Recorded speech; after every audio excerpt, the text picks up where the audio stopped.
Hello and welcome to Cuppa Cupboard Live. My name is Matt Gonsalves and thank you very much for dropping by and tuning in.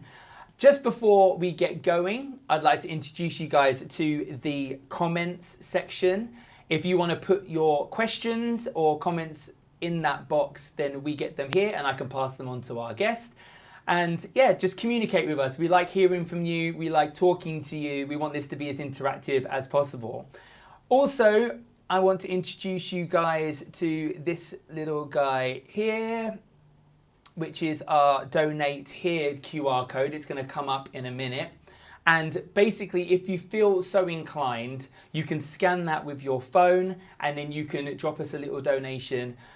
Just if you've enjoyed the stream, if you've enjoyed the performances. As you're probably well aware, theatres have been closed at the moment. So a lot of the performers who come on haven't had an income for the last year and a half.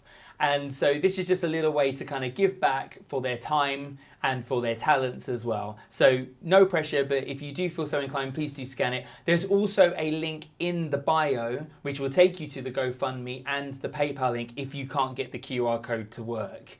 So those are the two ways you can give.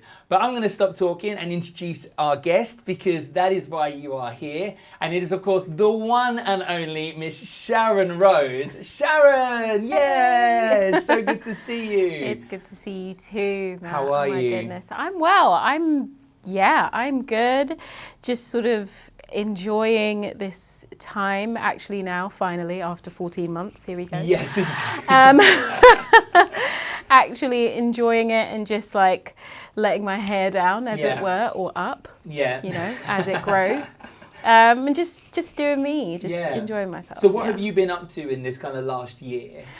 So I've been doing lots and lots of like workshops, and I started my own company. I started doing lots of teaching and things like that. So that's kind of what I've been doing and learning a lot, going to acting classes, which have been great, and doing lots of reading, kind of refining my acting skills, just kind of trying to grow and be better at what I do. So a lot of people at home probably don't know what a workshop is. So do you want to just explain to people what you mean when you say a musical theatre workshop? Okay, yeah, sure. So basically a musical theatre workshop is when theatre makers and creative people sort of come together to try and bring a brand new show up from scratch. And so you have loads of creators just sort of going, okay, let's see if we can put it on its feet in a week and a half or 2 weeks or however long they have. And then they just find loads of actors to sort of try and put this show together. So it's been really brilliant to be able to do that. It's in some respects like a rehearsed reading. Yeah, it's like a rehearsed reading. Sometimes people actually put it on their feet, put it on its feet, and then they put like a showcase of it on at the end, just to kind of say to the people, hey, there's brand new shows out there, you know, support us, fund us, we can do it. Because it's kind of twofold, isn't it? Sometimes it would be the case that the scriptwriter will want to see the scenes and then go, actually, that joke doesn't work. Yeah. That scene doesn't work. That could be cleaner. Exactly. And then other instances, as you say, where if something's, say, 2 or 3 workshops in where it's like, right, let's put this on properly in a theatre to get investment, to get somebody with the money to go, here you go, you can put it on in a West End theatre or whatever. Yeah, exactly. And it kind of works the same even for like film and TV. Like they just, workshopping really just helps get a script on its feet. So it's been really exciting to see all this fresh work. Now you've actually got one next week. Yes, have you not? Yeah. I do. So what one's that for? That's for Man in the Ceiling, written by the incredible Andrew Lipper. And so we're going to be working with Annabelle Mutali-Reid, who's one of my favourite writers and directors, young female, black, beautiful directors that's coming up. So I'm very excited to be on that project. Awesome. Yeah. And who do you play in that? Have you got your character yet? Yeah, so in that I play the mother. And all will be revealed as we show, as we go on and we put on the show. But I play the mother, and she's a great role. I love her. Brilliant. Yeah. Well, I think we should just get straight in and let people start hearing you sing, because that's why everybody's here, isn't it? So would you like to introduce your first song and where it's from and why you chose it? Sure. So the first song I did is Beautiful by Carole King. I did it because it was my very first show in the West End, and this was a song that was sung by Carole King in the show, and I've always wanted to sing it. I used to sing it in the wings with everyone else whilst I was singing my BVs, and actually maybe sometimes dropping some lines because I was busy trying to sing the lead. But yeah, this is Beautiful by Carole King. You got to get up every morning with a smile on your face and show the world all the love in your heart. Then people gonna treat you better. You're gonna find, yes you will, that you're beautiful as you feel.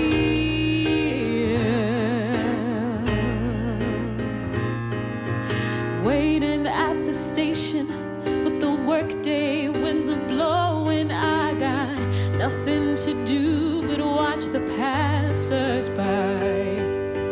Mirrored in their faces, I see frustration growing. They don't see it showing. Why do you got to get up every morning with a smile on your face and show the world all the love in your heart. Then people gonna treat you better. You're gonna find, yes you will, that you're beautiful as you feel.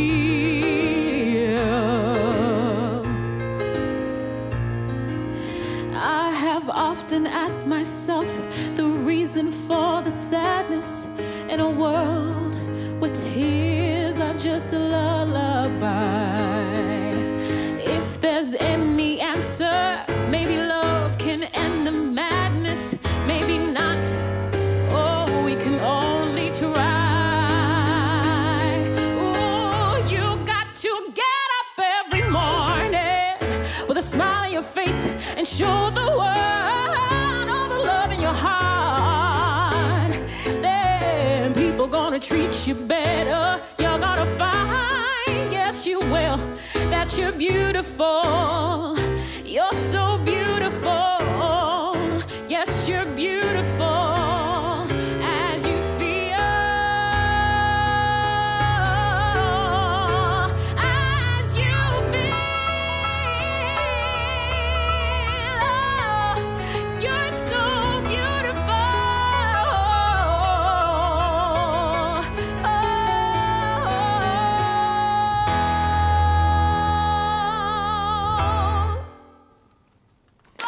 Yeah. Hello. A little applause for you as well. Yeah, sorry, I should have warned you. I was like, you know when the end of the song is, you sang it. I know. I was like just enjoying it, I guess. Did you enjoy my fade to black quick? Because we all know what happened at the end of that. After Oh you God, did. yeah. Oh God. What did I do? Oh, You'd have Lord. been beautiful, smash the mic stand, and all he was dugga dugga dugga dugga, and I had to chop it really quickly in Yeah. order to miss that. No, classic Sharon. Just do something wrong all the time. I think it was more the panic on your face. You're like, oh, that was a really good take, and I really don't want to have to do it again. And it was just, I've just ruined it right at the last minute. I was Yeah, like, nah, it's always. fine, we got it. But we've got some amazing comments here for you. It's not a lot of love. You go, wow, what a great awesome. opening song. What a great voice. What a voice. Effortless. Aw, Excellent. thank Amazing. Just everybody at home loving what you're doing, loving your work. Amazing. So as you mentioned before, Beautiful was your very first show ever, Yes. and straight in on the West End as well. Yes. I mean, it was just actually my very first show was an amateur dramatic show, and We'll call it professional. Yes, show. it was. Let's yeah, say first well, professional. Semi-professional. Yeah, so we did like an Amdram show of Sister Act, but then my first professional show was Beautiful, and it was just the most scary thing I've ever done in my entire life. And I remember the song that I had to sing was The Locomotion, Yes. and I did not sing it in full voice for maybe the first 2 weeks of rehearsals. Bearing in mind, I think we had 3 weeks of rehearsals. Yeah, I think only. we did a month of rehearsals. Okay, I yeah. remember the Americans coming for a read-through later on, and that was the first time. And I remember you standing up because you were like, I Yeah. ain't singing this song sitting down. I said, woo! Not today. No, for real. It was just the scariest thing because I had done it before. Like I'd been singing my whole life with my siblings, and we'd belt and we'd sing all sorts of notes. But because, I had my siblings around me, there was no pressure. I felt so protected. No and one was safe. paying to watch you. No one, I mean, it hurts to say, but actually, no one really was paying. So there was no pressure. Yeah. And I had the cushion of my siblings who were amazing. And so, coming to work with these like performers who have been performing CVs and are like this long, I was like, oh, I don't know if I can live up to that. And you know what? I don't know if I've ever gotten over that feeling. I don't think you ever do. I think every single time I've gotten a role, when my agent's gone, you got the part, I put the phone down and go, when are they going to find out I'm a fraud? Yes. Yes. You're like, surely there's someone better and more qualified for this job than me. Yes. I don't think that feeling ever goes away. Nope. And I think as soon as you also finish a job, your immediate thought is, well, that could be it. Might never work again. Right. Correct. And it's really funny how that doesn't... It's such a horrible feeling. And what's so funny is a friend of mine bought me the book Imposter Syndrome, because she could read that from the moment she saw me, and I was like, I still haven't read it because I'm so in denial. I love that. I'm so in denial. I was going to say you should like share with me the secrets, but when you read it, let me know.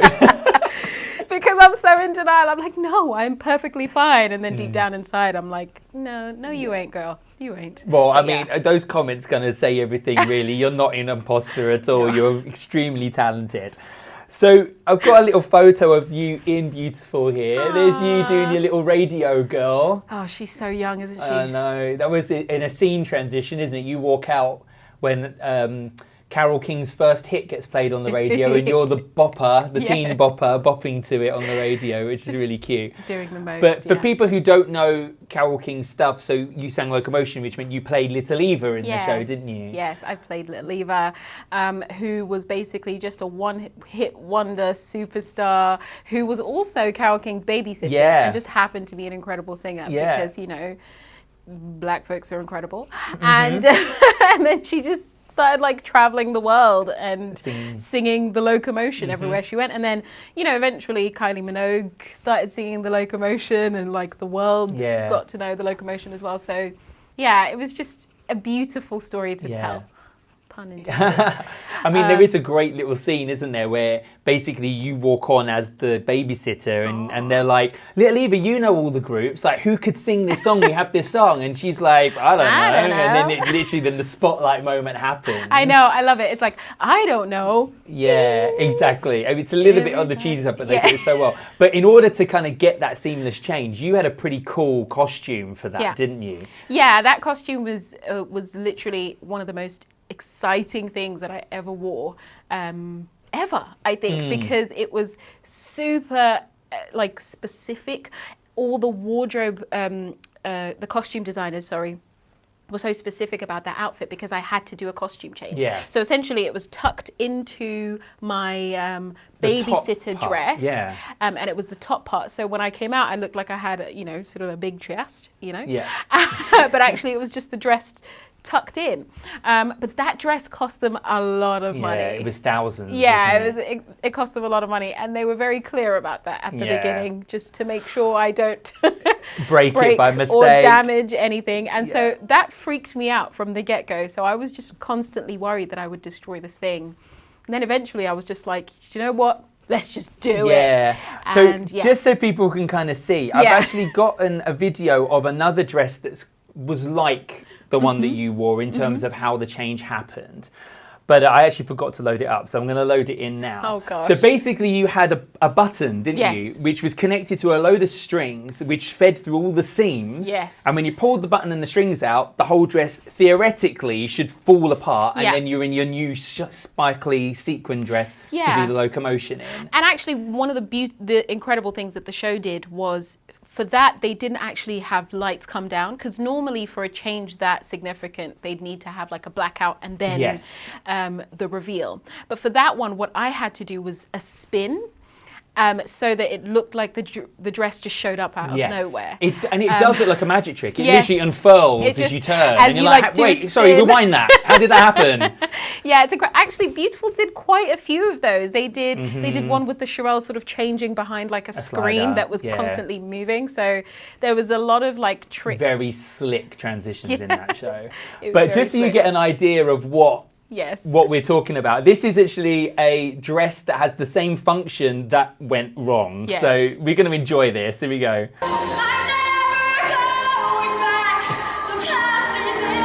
I mean, this is your worst nightmare, isn't My it? worst nightmare.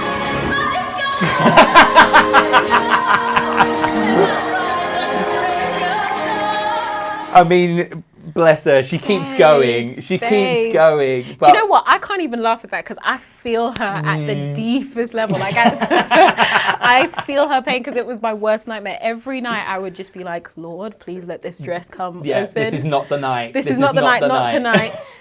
My agent's in, like, just let it. Do you know what I mean? I've had someone ask here, actually. Paige has asked, did it ever malfunction for you? I did have a few times. Like, there was one moment where Jerry, who is Carole King's husband, had to, like, pull the button for me because sometimes it's too tight and you kind of have to be super strong. And I don't have very much upper body strength. Yeah. And so the Jerry really just had to, like, pull the dress open, which kind of made it seem as though Jerry was having an affair with the... Oh, no. Well, that's why they were like, you have to pull the button out a little bit so that he doesn't have to literally grab your chest. grab your chest. But yeah, it was definitely... I think that at least was a safety net that Beautiful put in place intentionally in Yes. case there was a problem. Poor Elsa there, unfortunately, Was all alone. didn't have the option to have someone come and help her out with that. So Elsa, girl, Elsa, wherever you are, I don't know where you are, but I feel you. I feel your pain. I feel you. I mean, talking of things going wrong, Yes. there are a few funny stories from Beautiful that we've kind of had Yes. over the years. I think one of my favourite ones is the charge down the stairs that happened. I mean, I wasn't part of that charge. I was on stage at the Wings looking around going, it's very empty down here tonight. I wonder where everybody is. Where's everybody gone? So this is the thing, right? This is what happens when you're in ensemble. And also, I don't know if we mentioned that we were in Beautiful together, Yes, right? we were in Beautiful together. Sorry, that's where we met. And so basically, we're like in the middle, like we've just had our interval. And after the interval, we have about a 20-minute break where literally nothing is happening things are happening on stage, but not for us. So we don't have to do anything. So we were upstairs just kind of chilling, having a laugh, just talking about whatever, having snacks. And then we hear the music, our cue music start. And we know that as soon as we hear our music, we're supposed to be side stage entering the stage, but we were 3 flights up. Yeah. The dressing rooms were miles away from the stage. In our dressing rooms, just fully in robes, in little like shoe, like in our stockings or whatever, not even wearing our shoes. And we literally pegged it. I have no idea how we made it, but we were leaping over like flights of stairs to make it, and we actually made it. But we got onto the stage and we were like, Another Pleasant Valley Sunday. and like it was, I mean, that wasn't the last time that happened, but it was just hilarious because everyone else on stage was just enjoying their scenes, and they were like, why are you sweating? Why are you so hot? You're crazy. So I think one of my favourite things that happened with you though is the shoe in the track. And we did actually talk about this a couple of weeks ago with Meryl and Lauren because we were talking about things going wrong in Beautiful. And there's a lovely scene called Rabbit Warren where basically to make the 1650 Broadway building look really busy, some of the cast are walking in the background, kind of just passing through. Yeah, making music. Yeah, and you guys are handing sheets to each other. Yes. And there was a moment where a certain somebody's high heel got stuck in the stage, and instead of stopping because you're too busy to stop and taking it out, a certain somebody just walked off and left their shoes stuck in the stage. Listen, this is my storyline. This is my storyline. You're going to set the record straight. This is her storyline, okay? She's a dedicated songwriter. She was working real hard for the money. She works hard, honey, okay? And she just forgot herself that day and left that shoe there because she was trying to get that deal done, okay? She's like, you know what? I'll come back for it later. I'll figure that out come back later. for it at the Right end of the now, day. let's sell this song. Yes. So that's what she needed to do. You were just embodying that. To be was- fair, that was our director's note. So Right. I was let's living claim that. 1650 Broadway. Brilliant. I was living. Dying I on mean, the I inside. love the things where things go wrong. It's so much Yeah, fun. I mean, it's great. There was even a time where things went so wrong that, the Shirelles were laughing so hard on stage, we had to, like, get off of stage and come back. I mean, it was... Oh, that was It the was one where it was like a ridiculous. mini show stop, wasn't it? Where like, Yes. and then people went, oh, do you know what? I'm just going to come off. But Yes. then they didn't call the show stop, so then you had to just kind of walk We back just on had to again walk back. awkwardly. But the great thing was the audience were in on it. Yeah. And actually one of the other characters' shoes got stuck in another Yeah. grate. And she just sort of had to come back and be like, oh, I'm really angry, but I'm Yeah, trying to pull yeah. this shoe out of the grate. And then, and the audience were laughing. And so we were laughing, but we had to say the next line. Yeah. And we just had to get off stage and start again because that was a funny one. Yeah. I don't know how we survived that. Again, it's the curse of slick transitions, because it was that thing where Cynthia and Barry Yes. storm off stage and Donnie goes, I may not know one, but I know one thing. That song is for the Shirelles. Yeah. Slam the door, then the Shirelles walk on and go, I know one thing. This song is not for the Shirelles. Yes. And all the while you walk on, you've got Cynthia in the background trying to rip her shoe out. Trying to rip her shoe out. And she's like, but you know, Lorna is incredible because she's like brilliant. still Absolutely in character, and she's like, I'm frustrated because I just lost my song and now I've lost my shoe and it's all gone wrong today. but just brilliant, man. Live theatre is one of the best things. Yeah. Like, it's just incredible. There's no substitute. I mean, this is the thing, like, the reason why we love talking about where things go wrong is because the audience love it as well. The Yes. audience love it when they see things go wrong. To the point where some shows like Hairspray wrote the corpse moment into the show. Really? So I don't know if when people say you corpse, it means that you basically start laughing on stage Yeah. by accident.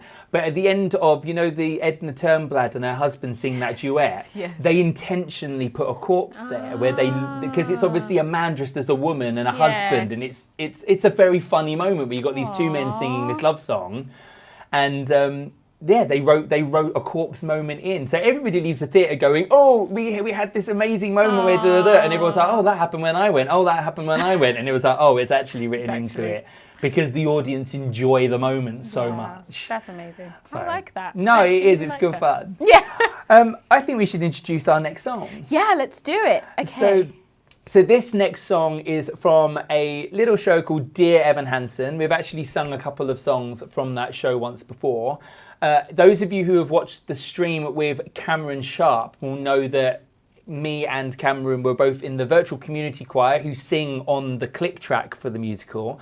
But Sharon is also one of those voices who is on that track as well. We had a great day going in and laying the background vocals for that. Brilliant. So we've decided to pick a song called Only Us from Dear Evan Hansen and enjoy. Enjoy.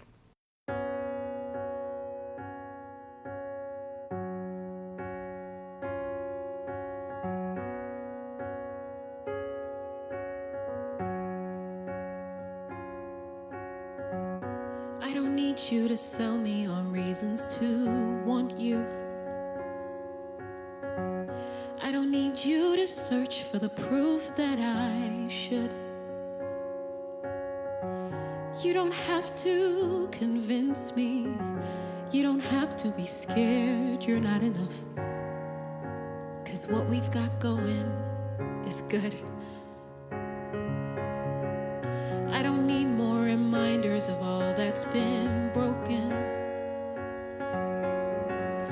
I don't need you to fix what I'd rather forget. Clear the slate and start over. Try to quiet the noises in your head. 'Cause we can't compete with all that. So what if it's us? What if it's us and only us? And what came before won't count anymore or matter. We can try that. And what if it's you? What if it's me? What if that's all that we need it to be? And the rest of the world falls away. What do you say? I never thought there'd be someone like you who would want me. Well, So I gave you 10,000 reasons to not let me go. But if you really see me, if you like me for me and nothing else, well, that's all that I've wanted for longer than you could possibly know. So it can be us, and only us. And what came before won't count anymore or matter. Can we try that? It's not so impossible. Nobody else but the two of us here, 'cause you're saying it's possible. We can just watch the whole world disappear till you're the only one I still know how to see. It's just you and me. It'll be us, and only us. And what came before won't count anymore. We can try that, you and me. That's all that we need to be. And the rest of the world falls away. And the rest of the world falls away.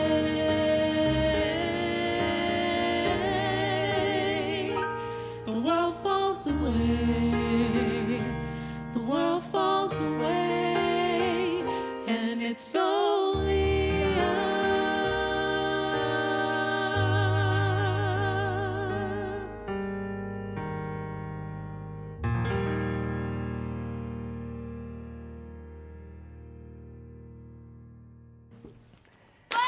Yeah! You got to play the applause. I know. It's needed. I love them. It's needed. They're great. Now, when we went into the pandemic, you were actually in a little show in the West End, weren't you? What show Yes. were you in? Yeah, small one. Hamilton. You were in Hamilton. Yeah, you We're were. in the amazing Hamilton. Yeah, what a beautiful. And show. what part were you playing? So when it all sort of shut down, I was playing Eliza Hamilton Yes. in the show. Yeah, which is what a blessing to be able to play that. Mm. I still sort of ask myself. I just sincerely hope no one finds out. I'm a fake. I'm a fake. No, so for those of you who haven't seen Hamilton, it basically follows the life of Alexander Hamilton, right? Yes. From him leaving the Caribbean to fighting in the Revolutionary War against Britain, and then also then going on to become the very first Treasury Secretary of the Yes. United States, building basically the financial system that the United States is still built on today. Yes, the postal service. Yes, everything. yes, Yeah. and the Coast Guard, I believe, as well. He Yes. founded that as well. Probably, yeah. And you pay his wife, who obviously was the support network there, who also then went on to do amazing things as well afterwards. Like, she was the one who basically raised funds for the Washington Monument in DC, yeah. and built loads of orphanages as Yeah, the well, first because ever Hamilton was an orphanage, orphan, yeah. and she kind of invested in that and helped those people. So, really incredible people from history to be playing. Yeah. Does that hit you when you're playing it? Yeah, hits me real hard. Yeah. Real hard because it's they are such momentous characters, and Eliza, especially for me, I guess I'm biased, but Eliza, I call her one of the daughters of liberty because she really was. She was there through it all, held his hand, supported Yeah. him, kept him going, and I feel like a lot of times women in history are sort of put to one side and sort of considered as the sideline people, the Yes. people side stage, but actually she had a lot more to do with his work and inspiring a lot of his writing as well. So I think she's just phenomenal to me. Yeah. It's one of those things that kind of Six talk about as well, how unfortunately a lot of these women in history basically only become known because of the husbands they're linked to. And it's like, Yes. no, they are people and game changers in Yes. their own right, and they have their own significant stamp on Yes. history away from the men that they were in relationships with. Absolutely. I mean, that's why we need shows like Six, you know, and which are incredible, and characters like Eliza, and you know, just to show the world that actually, and Angelica, of Yeah, course. yeah, And definitely. to show the world that like history is full of women who changed the world, and let's write more. Let's tell more of these stories because they need to be heard. And also what's incredible about them is the fact that they were forced to change the world through a very stiff framework or box that the world put them in. Yeah. So Angelica, for instance, your sister in the show, is the smartest person on the stage. Yes. That's why her and Hamilton get on so well, because they are mentally equals. So she even says that. This is what it's like being with somebody on the same level playing field as you. She's like, I'm talking to these men and they're idiots. Yes. They haven't read the stuff I've read. They don't know the stuff I know. And then I meet somebody who's actually on my level. Yeah. And what's incredible is the fact that, you know, it says this thing, you know, she's writing letters to all these men in influence and power and having to wield influence and power through them because just because she's a woman, she's not allowed to step into those positions herself. Yeah. And it's kind of a shame.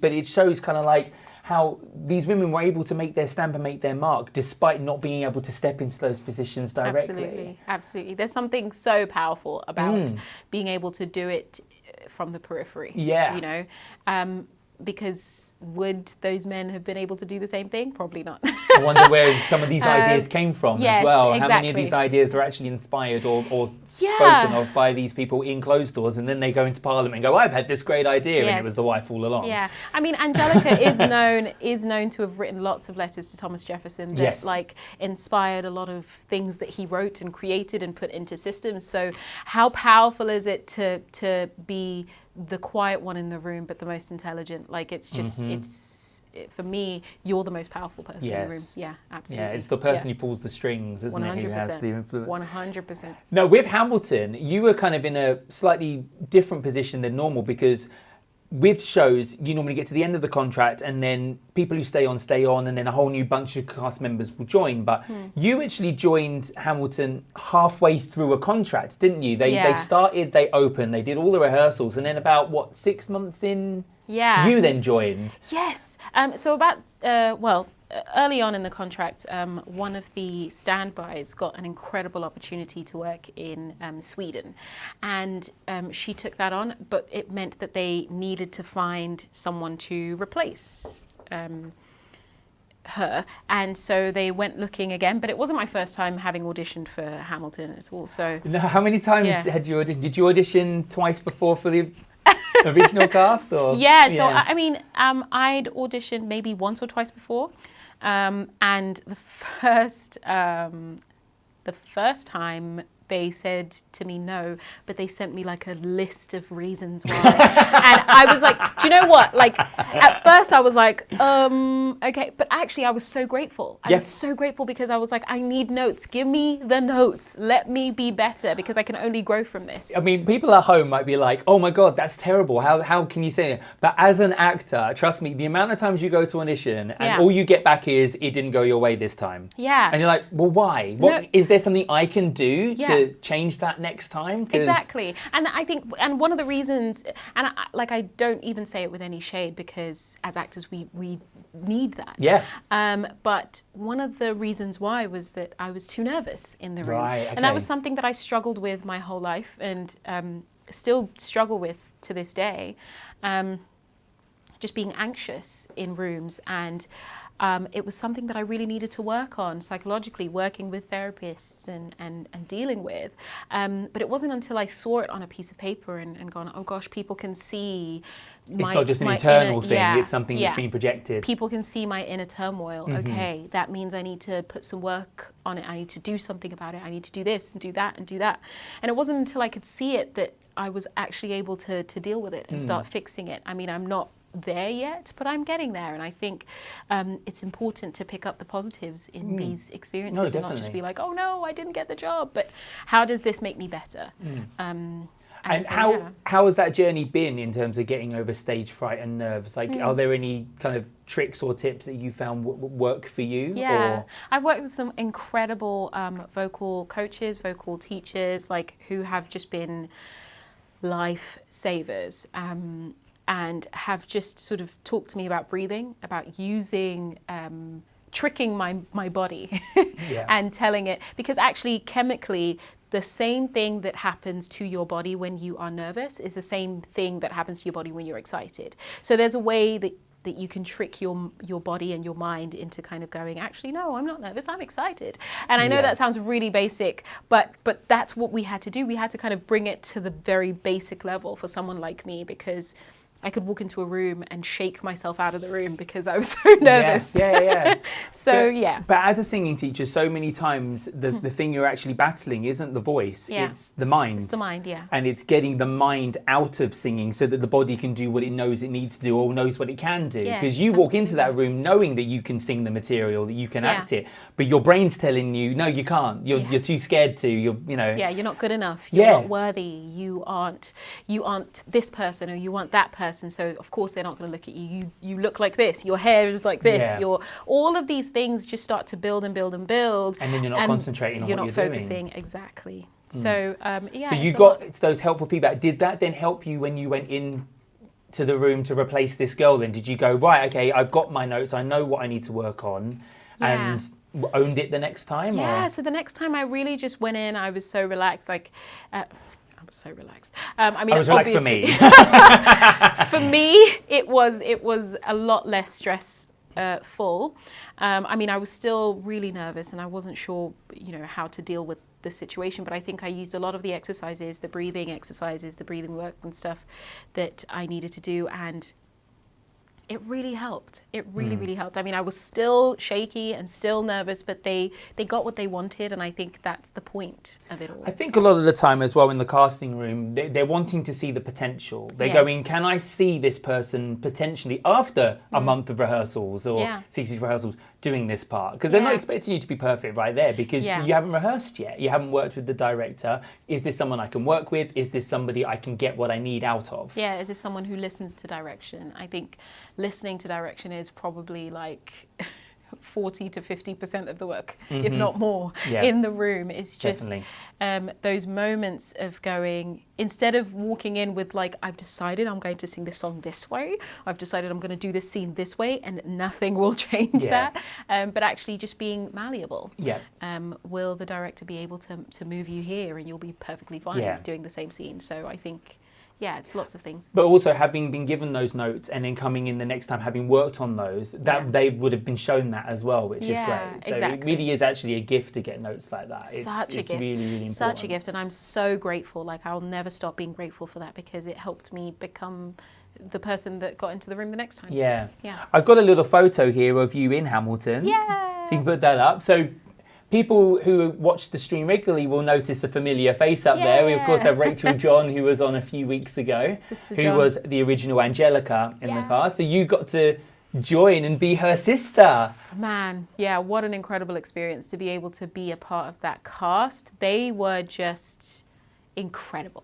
Like, I mean, every single cast of Hamilton was incredible, but it was just so nice to join people who had such a huge leap into the media because of the big show that they were part of, and none of them were proud or rude, or it was just kindness throughout. And you just have this expectation to be like the new kid in school. Please talk to me. To just be like, hey, hi, please like me.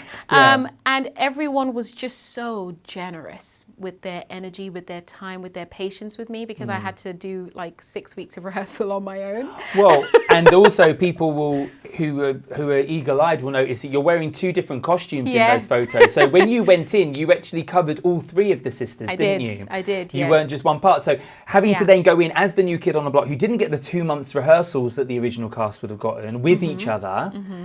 I mean, how was that? Like, crazy. It was insane, because I did a lot of the rehearsals on my own with the incredible Carrie-Anne Enoir, who is the resident choreographer, and she was just phenomenal, like so patient, and just took me through every single thing, and it was so funny. And also the incredible MD, Richard Beadle. But it was just hilarious because it was like 1 week they were like, okay, so here's the Angelica line, da da da da da da da.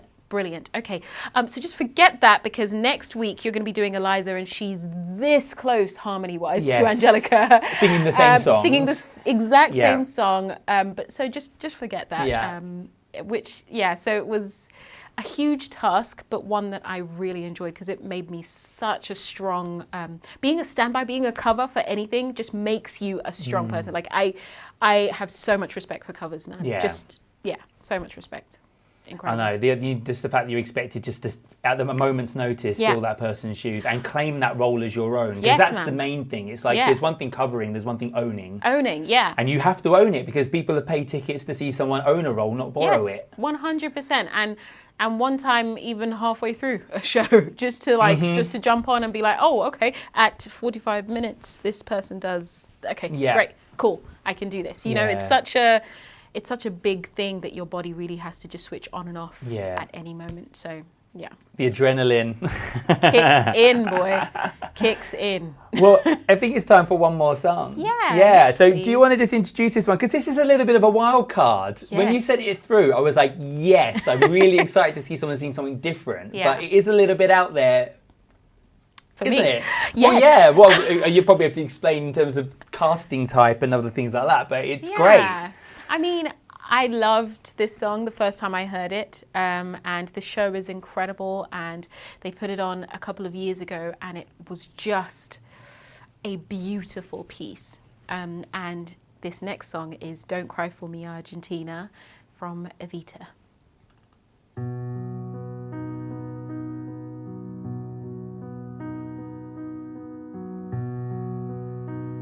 It won't be easy. You'll think it's strange when I try to explain how I feel, that I still need your love after all that I've done. You won't believe me. All you will see is a girl you once knew, although she's dressed up to the nines, at 6s and 7s with you.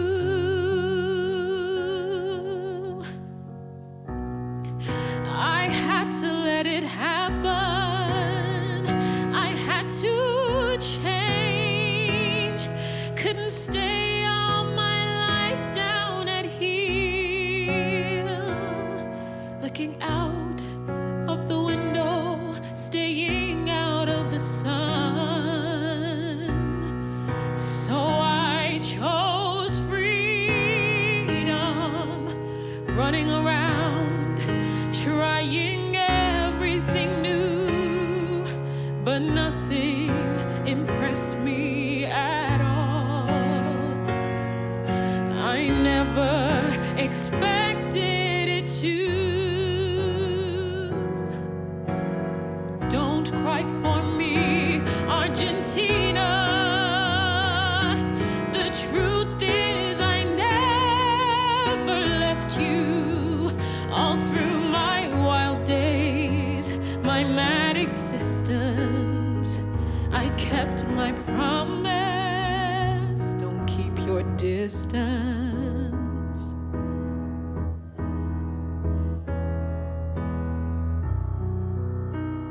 And as for fortune, and as for fame, I never invited them in, though it seemed to the world they were all I desired. They are illusions, they're not the solutions they promised to be. The answer was here all the time. I love you and hope you love me. Don't cry for me, Argentina.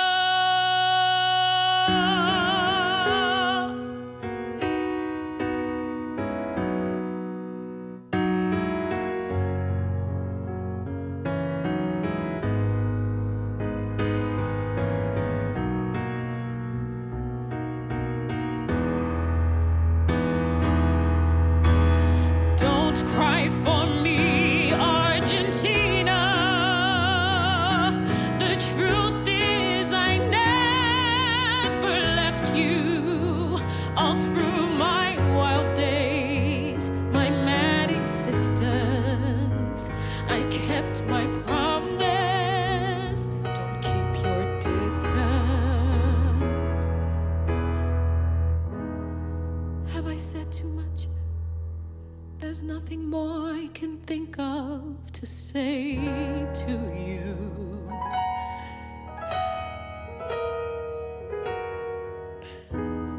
But all you have to do is look at me to know that every word is true.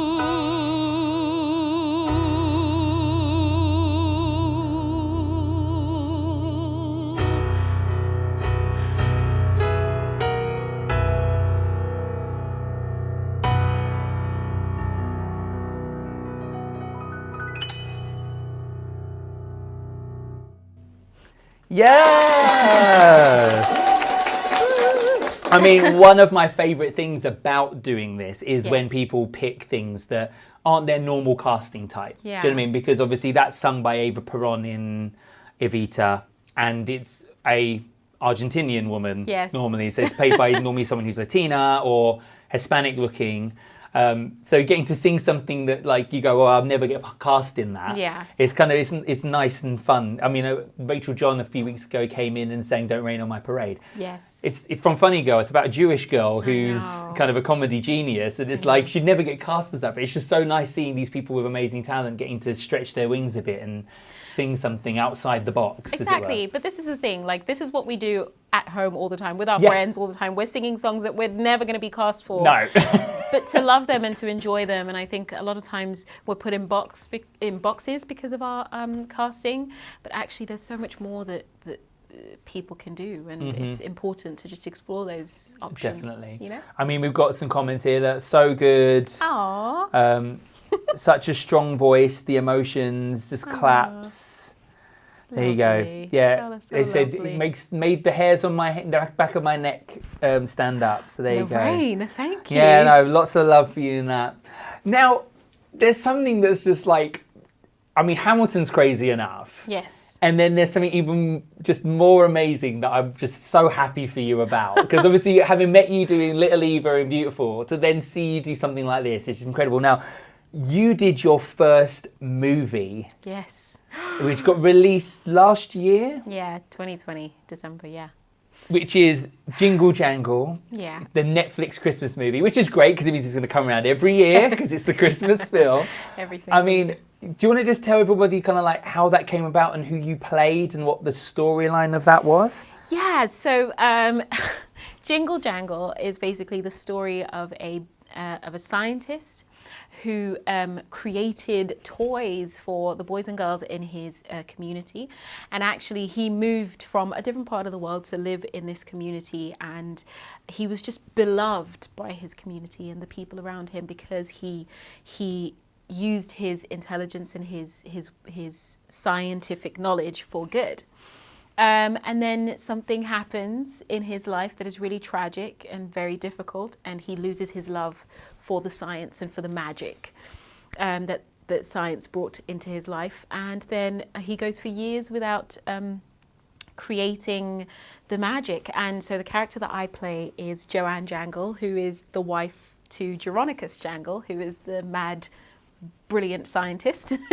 And it was just incredible to be able to play that character, and also just as people of colour playing these beautiful roles that, you know, they don't have to be, there's no, you know, colour restriction to them. It's just a story about a man who was in love and lost love and found it again. So yeah, and also just his passions and his journey, Yes. and how your passions and your talents and your art has an impact on the people On the around world. you, and you can share it with people. Yeah. And when you know, his story is really just about when you share who you are with the world, it benefits Yes, everyone around you. definitely. So it's such a beautiful story, and I'm so grateful to Yeah. have been a part of it. Yeah. Now, if people haven't seen the Jingle Jangle kind of trailer, now I'm a little bit worried that Netflix were going to cut the stream. So what I've done is I've ripped the scenes in the trailer that you're in. Yes. And kind of slowed them down so that you can really see you in the scenes before it moves on. Yes. And I've had to change the audio so that the YouTube algorithm doesn't find it. So I apologise for the music. It's just Christmas related. Yeah, but no just so worries. you can see Sharon in her scenes and in her amazing costumes as well, which we'll talk about in a second. Yes. But just so you can get an idea of what we're talking about.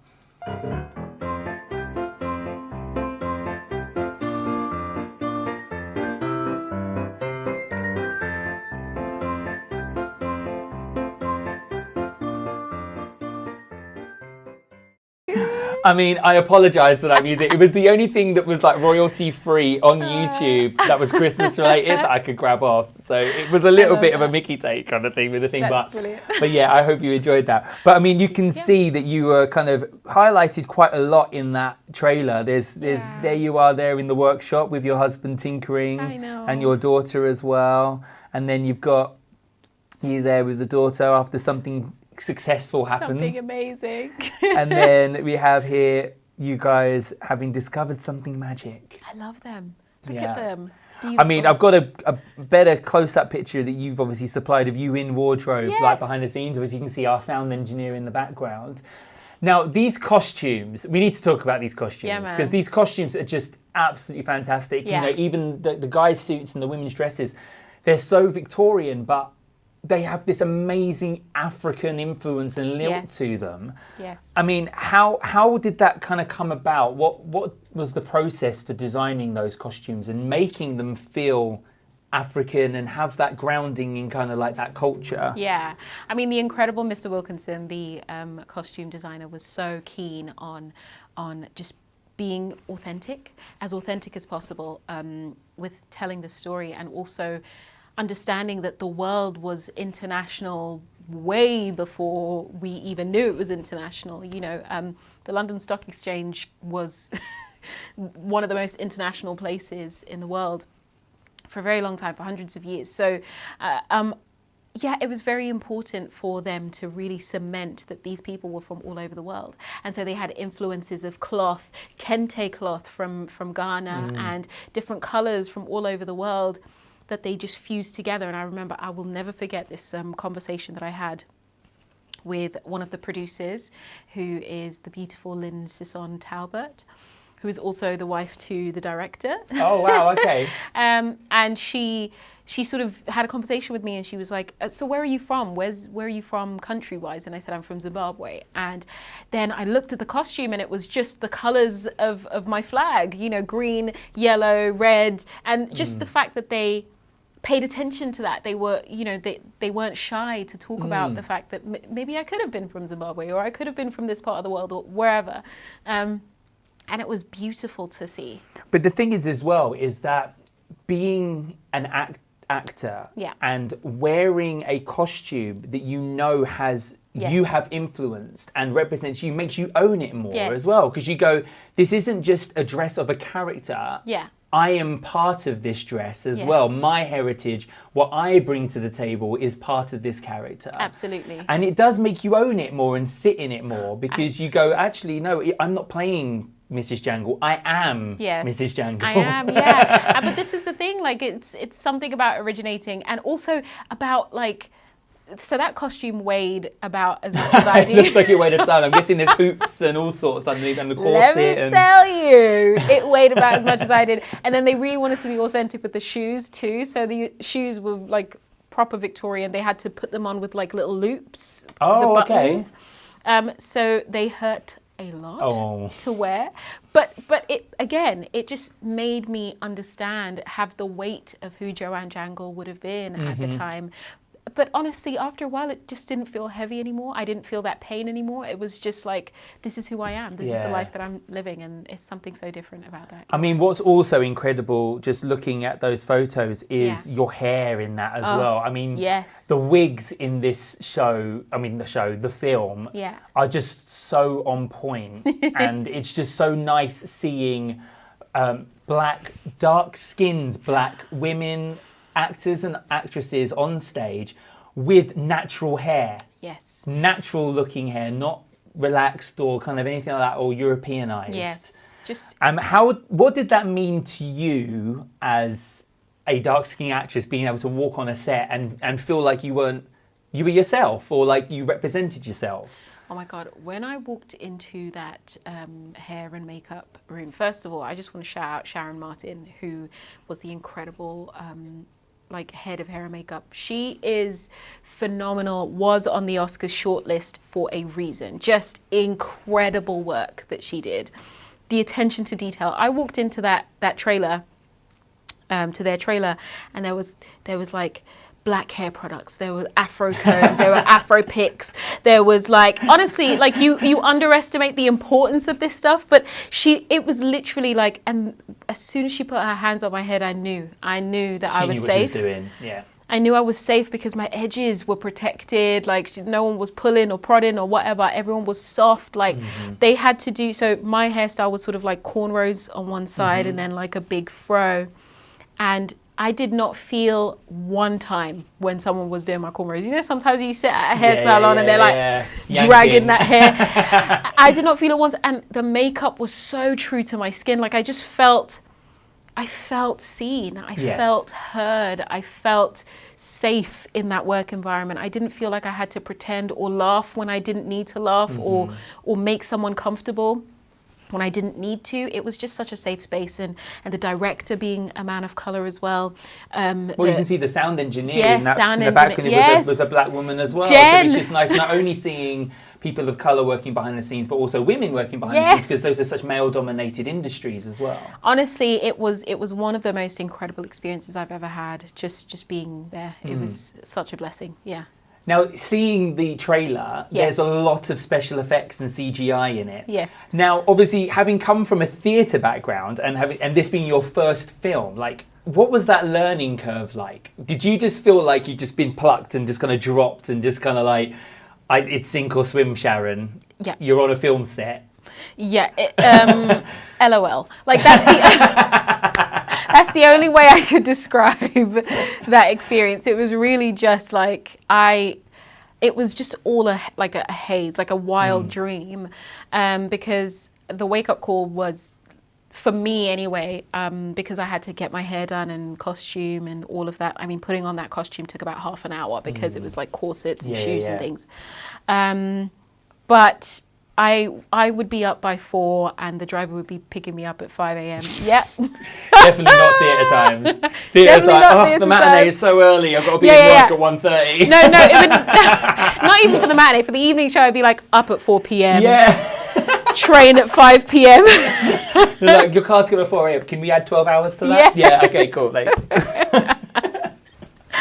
No, for real. It was so surreal. Obviously, so that being like me in the morning, I was like, okay, I'm not sure I can handle this. But it was also the rehearsal moments. So basically it was for the scenes specifically, it was a lot of like, okay, so now you're on set with all the cameras. Thank you so much. Come in. Okay, so what you need to do is do A, B, C, and D. And then when you say this line, you just go there, and then you go here, and then you go there. And then after you finish doing that, then you will do that and that and that. And then so those are the directions that you have, and then the director comes to tell you your emotions, what you're feeling, how you're experiencing it, and then you're in the space for a moment. You do that again. You're mapping it, and then they're like, brilliant. We're just going to set the cameras. Thank you so much. You guys can go back to your areas, and then we'll call you when we're ready to shoot. So what I'm used to is we've got 3 weeks to rehearse a scene. Yes. Okay? 3 weeks to rehearse a scene. Yeah. And it was 30 minutes to just like get it all in. Boom, boom, boom, boom, boom. But to get the shot, it was however long you needed. Like we take our time with the shot and we get there. And the director was so gracious and so kind, and his direction was incredible. As you could see with the work, it was just beautiful. So he knew what he was doing, you know? And so it was just incredible to be a part of that, to have to just wake my body up and be like, you can't fall asleep at any point. Stay awake, because if you fall asleep, you're going to miss the whole thing. So, yeah, it was a lot. Now, with the CGI, there are bits where, like, toys are talking or laughing or moving, and you have to interact with those. Yeah. So, obviously, they can't do the CGI when you're there acting the scene. So what did you have like in place? Was it like a green, like normally it's green screen, so is it a green model, or how did that work? Yeah, so we had an incredible effects team. Like, they were just phenomenal, and basically we had like a wooden for Don Juan, who Which was is like voiced by Ricky Martin. Voiced by Ricky Martin, yes. We had like a just a wooden stick, but it had like little A lolly stick. Yeah. Like. Well, I mean, it was like a stick figure. Okay. Yeah. So like one of those movable models you can get Yes. from like IKEA. essentially, and it had like little dots on it, and the visual effects would be able to put it on there. But what happened was that they projected the voice of an actor off stage who wasn't Ricky Martin, but a voice actor. And we could hear him saying certain things, his lines, and like at certain points, we would have to react and things like that. So we were just acting at this plant right now, just being like, "Hey, boo, how you doing?" And you know, it would just kind of like we would have to react at certain points. So it was just, But it I was mean, that crazy. must be so difficult because so much of acting is reacting. Yes. And so much of reacting is the visual. It's being able to see somebody's face, not just hear the voice. Yeah. See the face, see the expression. You read the lips. You read what people Yeah. are doing. So when you're just hearing a voice talking, like how did you find that? Did you feel weird? I mean, but it definitely felt weird. But that's Yeah. how you know the director was doing a good job, because Right. he was like, he would like whisper in our ears certain, you know, how we're feeling in this moment, just help us along and help us to understand who Don Juan was. And, you know, especially even at the table read from the very beginning, the director had already started feeding information to us about Don Juan, about who he was, about how we get to know him, how we get to build him. Mm-hmm. And so there were things that were already being like fed to us without realizing, so that when we got in the room, it was a lot lighter. The burden wasn't as Yeah. hard for the actor. And yeah, so it was good fun. But there's a lot of trust there, isn't there? So much because you're trust, literally yeah. trusting that this person who's giving you the direction is making you look good on camera. Yeah, and yeah, hoping not that like you're not a going crazy and then it's person. like something completely irrelevant's happened and you're reacting in Yeah. the wrong way. Yeah, but that's the thing. I think that's the relationship between a director and Yes. and their actors, and it's just, it was beautiful to watch him do that and to learn from him actually, whilst he was doing that. So yeah. Oh, amazing. Great. Well, I mean, I just want to say a big, massive thank you to Sharon for coming in and talking to us today. Thank It's you. been so nice just having you in. Having you sing is so nice to hear your voice again. It's been so long. If anybody at home would like to keep in contact with you past this, Yes. what are your socials? What are your handles? Where can people find you? Yeah, so I'm at Sharon Rose Live most places, Twitter and Instagram. And then on Facebook and YouTube, I'm at Sharon Rose Music. No, at Sharon Rose Live on Facebook too. And then at Sharon Rose Music on YouTube. So Yeah. that's where you can find me. Brilliant. I mean, all the best for the future. We know that you've got your workshop coming up. I hope it goes really well. Thank you so much, and all the best for this. This is Yeah. incredible. Well done, Matt. Oh, This is thank just you. everyone. Well, if you have enjoyed this week, then please do like the live stream. And also, if you want to be kept up to date with content as it keeps coming out, then do think about subscribing.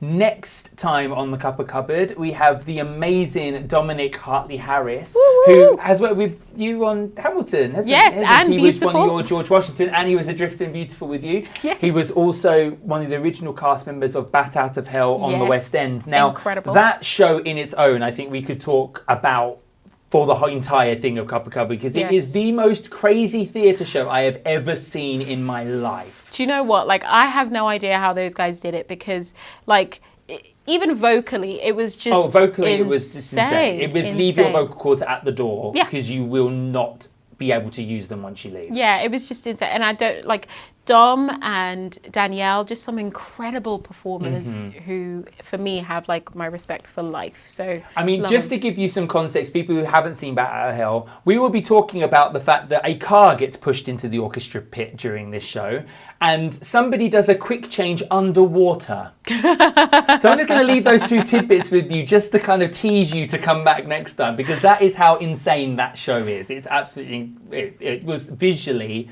just ridiculous. It's I've just live never seen theatre. anything like it before. It's live theatre, baby. Come on, bring it on. So no, thank you very, very much for watching. Please do remember that we have the donate QR code and the donate link should you feel so inclined to give a little something for today if you've enjoyed it. But to play us out, we're going to play the duet one more time. Yay! Just to finish. Yeah, so everyone can watch at home. But from Sharon Rose, goodbye. Thank you from so me, much. goodbye, and we'll see you next time.